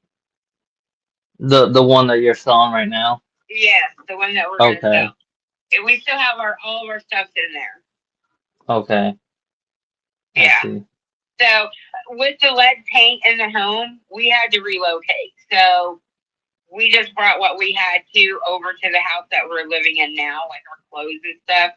It already had beds and dressers and stuff like that. So we still got stuff like that in the other house that we have to put in storage. When we sell it. So right now it's our storage unit, but when we sell it, we will remove our belongings. Okay. So I'm just trying to see here. I mean, like, if you guys are going for a bank loan, like, how much is that you want to put down? Because like, if the house that you're buying is 90K, I mean 20% is kind of like the conventional loan.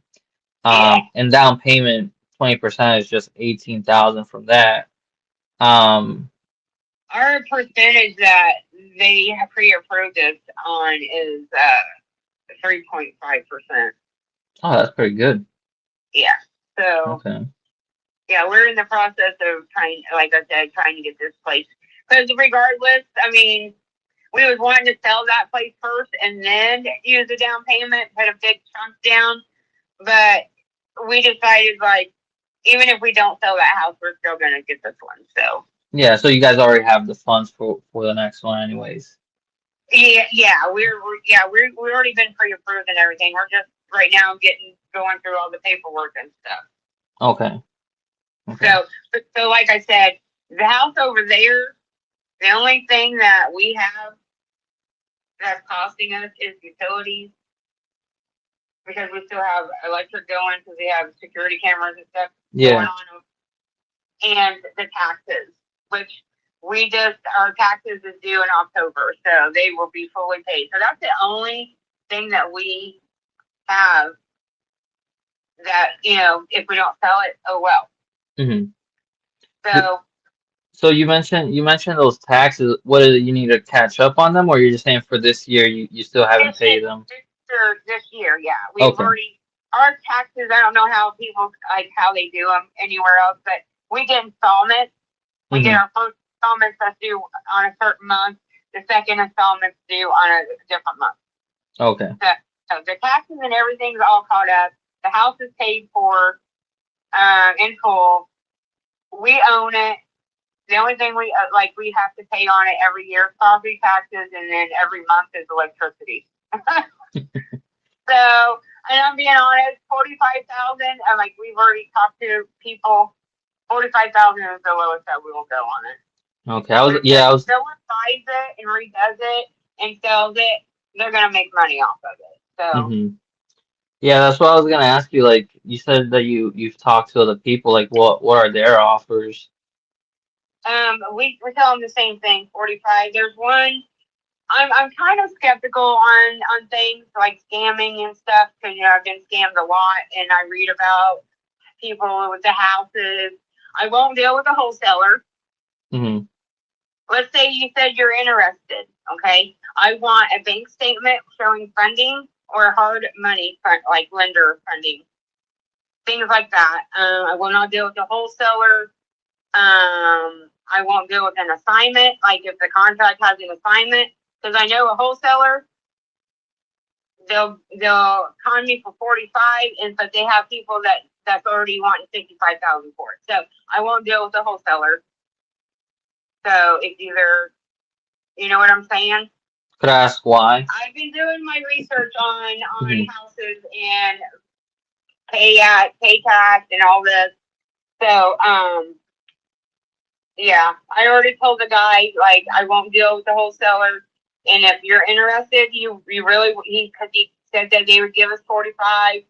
I'm like a local title company that I can go in there in person. I'm not signing no documentation over the internet, anything like that. And I will not sign no documentation until I see a bank statement showing the funding or a hard money lender showing funding. I've been scammed too much, and if the house don't sell, it'll sit there until it does sell, or we decide that we will fix it and then sell it. I'm 45,000 firm. Okay. Yeah. I'll Okay. be honest with you. 45,000. We're only making 15,000 off that house, and we really aren't making that because we put a new roof on it and redone one of the bedrooms. Together, that was over the 15,000. So I gave 30,000 for it. I put over 15,000 in it, and that's what I'm selling it for. So I won't go no lower. Okay, I see.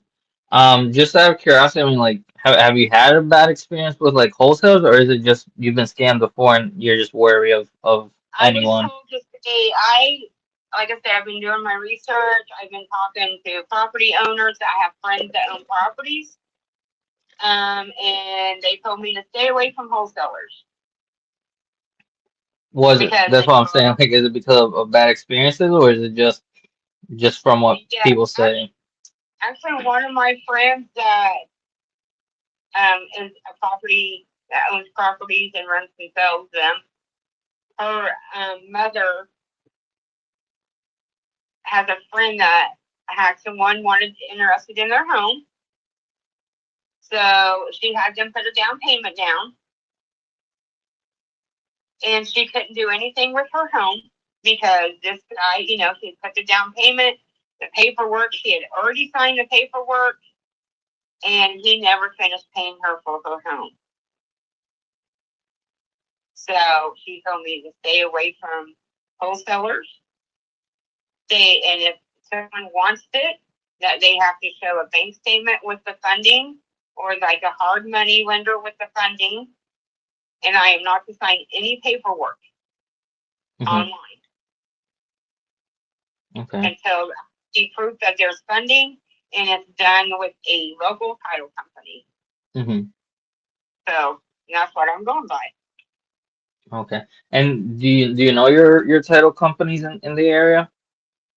I know a few of them, but not all of them. No, because I didn't even know like anything about house selling like this.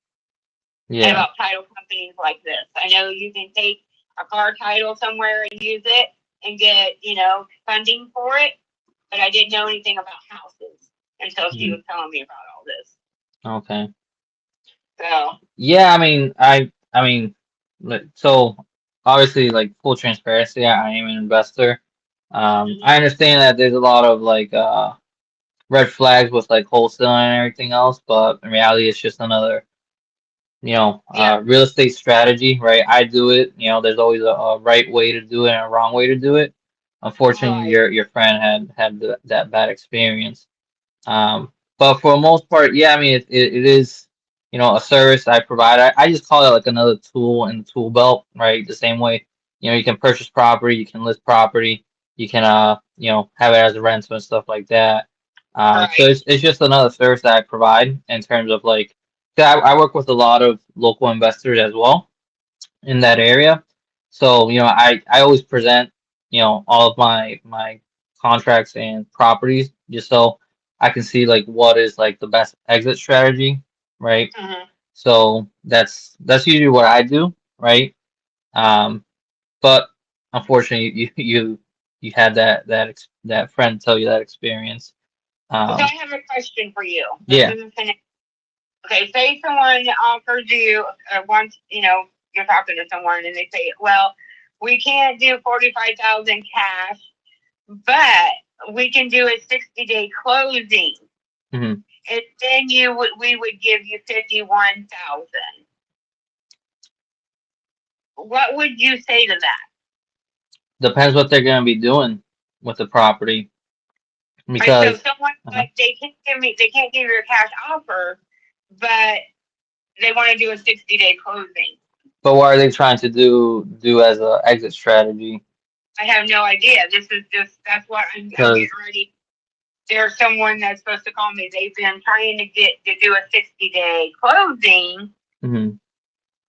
yeah, I mean, usually I might be wrong. I mean, you can always ask them if they ever call you back. But to me, it sounds more like they're trying to like do maybe like a novation, right? Because like any cash offer, right, that I present to anyone, you know, we can always close within 30 days. Now, I personally would take about 10 to 14 days just to get into a property, see what's going on, make sure like half the house isn't missing from what you described to me. And if Right. everything checks out, you know, you get your money in the 30 days. And then, you know, we get the property. Now, if the home is in worse repair than was mentioned, then you know we negotiate at that point. At that point, you walk away if you want to. If not, you know, we continue at the new price. But within like 7 to 10 days, I already know. I just give myself a little bit of a buffer for the 14 days. Right. The 7 to 10 day. You're talking like the 7 to 10 day inspection window. Yeah, like I'll get like Yes, I know about yeah, that, and I also know about asking them to put a down payment. yeah, the earnest money deposit. Yes, because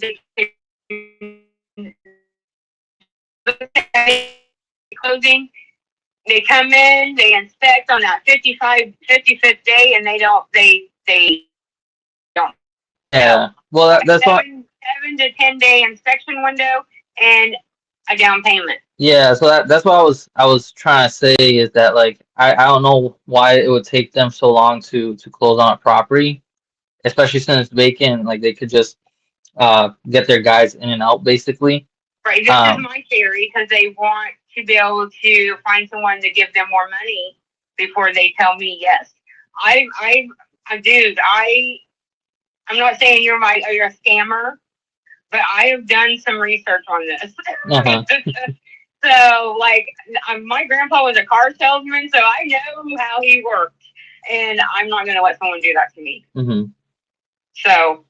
Yeah, I mean, I would be wary on that 60-day close because kind of sounds like to me they might be doing what's called like a novation. So they'll give you more money, but if you obviously you're not going to be signing anything online or anything like that. But some people they'll put in the contract like between the lines basically and say like, hey, we have the rights to like market your property on the open market. So what will happen is they'll hire the realtor. Yeah, they'll pay the realtor and the closing costs and everything else, but they're just dragging you along because even though they're giving you a little bit more money, it's just taking more time. And then what happens if it doesn't sell? You know, so you're being dragged along. Yeah, because most like cash is like things like this don't take 60 days. That's right. a traditional home, like a mortgage. Right. Trying to get 60 days. Like I said, I've done my research. Yeah. Yeah, because like I told my husband, I want to sell it, but if I can't get what I want for it, because 45,000 is not a lot of money right now. Mm-hmm. Not the way properties are going. I'm sorry. I know it needs a lot of work. It does. It needs an overhaul. Mm-hmm. But 45,000, that is cheap compared to what some of these homes that I've seen are going for that needs renovation. Right. And it don't come. It's not 2,800 square foot, and it's not double wide. So they're on the east side of the house. There's an alley that goes all the way down from one road to the other, and then your neighbor. So we have a neighbor, an alley, our house, and then the neighbor beside us. So, you know. Yeah. I know what I gave for it, and then I know what I got in it with the roof and the rooms and the stuff we have done to it. So I won't go no lower than 45. Like if you came and inspected and said, "Oh, I can't do 45,000 and he's this," I'm sorry, I'm not doing it. Okay. So I'm just letting you know that ahead of time. Like 45 is what I'm gonna get, or I'm not gonna sell it. So is the 45 more because of everything that you've already put in? Is what I'm kind of understanding. The money that we bought it for and the stuff that we put in it. Like I know it ain't worth more. The way it says, I'm not gonna go ask for 50, 60,000 because I know it ain't worth that. Yeah. You know, it does need a lot of work, and I'm not gonna bullshit you. It needs work. The only thing you don't have to do on that house is the roof, except for those sections I told you, which ain't very big at all. That's the only thing with the roof. And the outside, you throw some siding on that house, new windows and trim, and you got the outside looking good. The inside, I don't know how people would do it. One room at a time, tear the plaster down, put drywall and rewire it and insulation. And there, you know, I'm going to say the small bedroom cost, you know, the drywall, we completely did everything in that. Yeah. So the other rooms, they're big rooms. Like our living room is like a 12 by 15. And it has a fireplace, but the fireplace don't work. Whoever put the roof, did the roof the first time, completely took the chimney out. Yeah. There's a fireplace, but it's just for looks. We didn't know that until we put the roof on. The new roof. Okay. All the rooms are huge in this house. The upstairs bedrooms are the size of the living room and the master bedroom. Yeah. You know, they're right above it. They're right above it. We did one side of the stairway, we did drywall. Like going up the stairs, one side has been drywall. But I mean, it still has the plaster walls and it still has the old wallpaper. Yeah. Upstairs. Okay. But I mean, if people have the money to put in it, then like to invest in it, and then the way that the properties are going, it will be a very beautiful home. Yeah, I imagine. And if it wasn't for the lead paint in there, we would have already had it rented out to a couple, but they had kids, and I'm like, I won't do that. Like, we moved our kids out of here because of lead paint. I'm not gonna have a company, let someone come in here and take this house over with children. Yeah, no, understandable. There's always people looking in Kansas, but I can't let them have it because they have kids. Yeah, no, I get it. But yeah, I mean, I'll be transparent with you, right? So from what I'm seeing here, I'm looking at houses. They're not really selling. Like there is one that sold for like around 200,000. But that probably was the house itself was brick. So if this one was kind of like that one, I could see where it's almost that same number.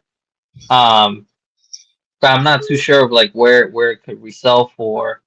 But even if it sells at close to that number, if I had to put so much money into a 2,800 square foot house, the numbers are kind of tight at that 45, and I mean, if you're firm on it, I just don't want to, waste anyone's time with it. And then I respect that because you're telling me, the truth. You're not bullshitting me like some of these other ones.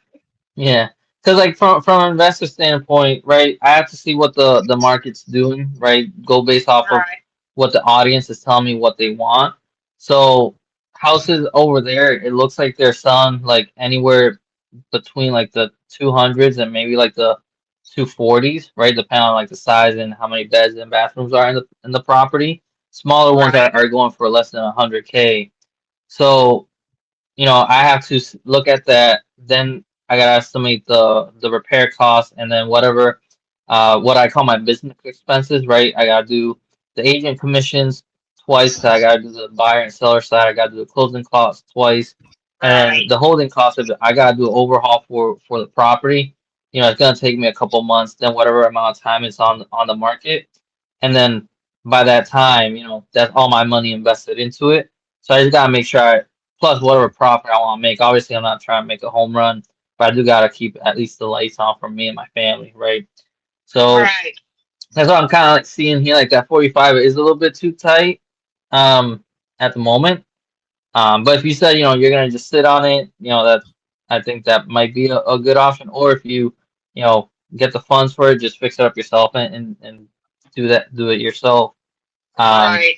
Or you know, or you let it sit, or go with a realtor. That might be one of your options. Yeah. Well, my husband's already was talking to a realtor, but he was wanting to come. He's already been there and seen the outside. So he's supposed to meet there and go and see the inside. But yeah. I mean, like I said, if we sell it, we sell it. If we don't, we'll deal with that. And then by that, if we don't sell it and we get a wild hair for us, you know, and decide, hey, we can go ahead and fix it up. Yeah. And sell it ourselves, you know. Yeah, definitely. And like I said, I am invested. I do provide speed and convenience. The only thing at 45, it will just be, you know, way too much. But hey, you know, hope for the best for you and your family, and hopefully everything goes right. But I don't want to take too much more of your time. Right. So well, I appreciate that. I appreciate your and just be careful with that offer of like the 60 days. Like if they are gonna put earnest money deposit, just make sure they make it non-refundable, even before like doing the like they might have like a small window here of inspection, but just make sure that they're just gonna do a good non-refundable significant earnest money deposit. Okay. Awesome. All right, Misty. Well, I appreciate your time and take care. Thank you. Bye. Bye. Sorry about that, guys. Oh, you're good, brother. I think you handled that well. Yeah. The only way you could get it is like if you don't double close it. Exactly. So. But 45 is. I just had a seller that was delirious or delusional. I mean. Same here. No, I think mine's beat yours because if you look at that address, he says he only needs $5,000, and you can sell that guy. What was his asking price? The lowest I got him was 37. He started at 50. He says like, I'm asking for 75, but I'm actually going to go down to 50. Okay. And then he tells me, oh, it's next to a big park, has 4 bedrooms, 2 bathrooms. I mean, the neighborhood looks nice, but I'm like, just to make sure your address is 87, you know, the street or whatever. Am I looking at the right one? And he's like, yeah. And then he only needs $5,000. Yeah, really? $5,000 in it. Like, from where? What the fuck? So I probably asked him like 3 times. The address, like, is it 83 Washburn Street? Are you sure? Because I'm looking at Google Street from July 2026. Yeah, I see it too. It looks like it's boarded up. Yeah. Brother. Was he an older guy? Oh, yeah, he was an old guy. Maybe that's what's going on. He's like, I don't want to get political, but... Like, the owner I have here, am I looking at the same one? Realty MGMT? Or is it a different address? I have 83. Yeah. Look, boarded up, right? Like a White House in the front of it. Well, looks like I'm it was- looking at a prop stream real quick just to see like the Yeah. owner. And it says Realty MGMT. Realty Management. Oh, It's that's owned by, good. That's a good question. I didn't ask him. Yeah, because like if he, He just said he had like a few properties and he's living in California right now. yeah, So he doesn't want to Interesting. have this one. 1 sec. hey guys, I gotta terminate. I gotta get to work. Oh, Awesome. All right, guys. Good stuff, guys. Good conversation. Take care.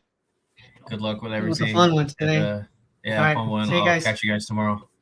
All right. Peace. Take care.